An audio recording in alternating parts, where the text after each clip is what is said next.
যে স্বপ্নের জন্য যারা প্রাণ দিয়েছে সেই স্বপ্নকে আমরা বাস্তবায়ন করবই। এটার থেকে আমাদের বেরিয়ে যাবার কোনো উপায় নেই। আমাদের প্রতিজ্ঞা রইল আমরা এটা করব।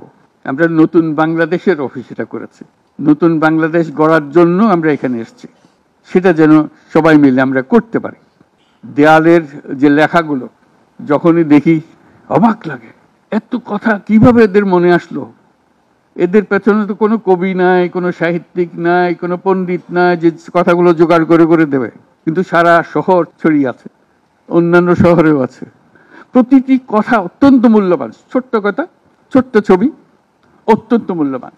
শুধু বাংলাদেশের মানুষ উতলা হয়ে গেছে নতুন বাংলাদেশ করার জন্য, তাই না? আমাদের যত বাংলাদেশি সারা দুনিয়া জুড়ে আছে, তোমরা একটু আগে বলেছো তাদের কথা, তারা সবাই বলছে যে আমরা আসতে চাই, আমরা এই নতুন স্বপ্ন বাস্তবায়নে শরিক হতে চাই। কাজে তারা, তোমরা যে ঢেউ উঠিয়েছ শুধু এখানকার মনে না, সারা দুনিয়ার বাংলাদেশিদের মনে এই ঢেউ উঠিয়েছে, তারাও যোগ দিতে চায়। যারা বাংলাদেশি নয়, অন্যান্য দেশের তরুণরা, তারা বলছে আমরাও দেখতে চাই, কারণ আমাদের দেশেও এরকম দরকার। কাজে এটা কোনো সীমাবদ্ধ নয় যে বাংলাদেশের মনের মধ্যে তোমরা প্রচন্ড ঢেউ জাগিয়ে দিয়েছ, প্রচন্ড স্বপ্ন জাগিয়ে দিয়েছ। তোমরা সারা পৃথিবীর তরুণকে জাগিয়ে দিয়েছ যে এই তরুণদের হাতেই সৃষ্টি হবে নতুন পৃথিবী। কাজেই তোমরা যেটা করলা সেটারই একটা সূত্রপাত, তরুণদেরকে দিয়েই নতুন পৃথিবীর সূত্রপাত। এটা শুধু নতুন বাংলাদেশের সূত্রপাত না, এটাই নতুন বাংলাদেশের মাধ্যমে নতুন পৃথিবীর সূত্রপাত করছো তোমরা। তোমরা ইতিহাস। আজকে মনে হচ্ছে সাধারণ কয়েকজন তরুণ সামনে বসে আছে, কিছুদিন পরে এই সাধারণরাই অসাধারণ হিসেবে পৃথিবীব্যাপী স্বীকৃত হবে, যেহেতু তোমরা অসাধারণ কাজ করেছো। সেই কাজে যেন বিরতি না আসে, এটাই হলো আমাদের প্রতিজ্ঞা, যে আমরা যেন করতে পারি। আমার একটা প্রস্তাব থাকবে, নাহিদ, আসিফ, তোমাদের সবাইকে অন্তত মাসে একটা করে চিঠি লিখো আমাদের কাছে। শুধু স্মরণ করিয়ে দেওয়ার জন্য এটা বাকি রয়ে গেল, এটা ঠিক হলো না। কারণ আমরা হয়তো অনেক সময় মাথার থেকে ছুটে যাবে, যেহেতু তোমরা যেভাবে দেখে এসছো আমরা সেভাবে দেখতে জানি না। সেই জানানটা দেওয়ার জন্য আমাদেরকে গুঁতো দিতে হবে, স্মরণ করিয়ে দিতে হবে, যাতে করে আমরা এটার থেকে বিচ্যুত হয়ে যেতে না পারি। এটা তোমাদের দায়িত্ব, কারণ যে পথে রওনা করে দিয়েছ সেটার রূপরেখা তোমাদের কাছে পরিষ্কার। আমরা হয়তো কিছুটা বুঝেছি, কিছুটা অন্যভাবে বুঝেছি, এরকম যেন না হয়। তোমাদের ঠিকভাবে যে স্বপ্ন তোমরা দেখেছ সেই স্বপ্নটা যেন আমরা আমাদের সাধ্যমতো রূপ দিতে পারি।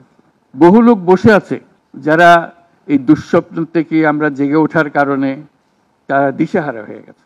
একদিন চুপচাপ শুয়ে শুয়ে দুঃস্বপ্নের মধ্যে এরা ছিল, দুঃস্বপ্ন দেখছিল, আমরা শান্ত আনন্দ সহকারে লুটপাট করে যাচ্ছিলাম, হঠাৎ করে গোলমাল হয়ে গেল।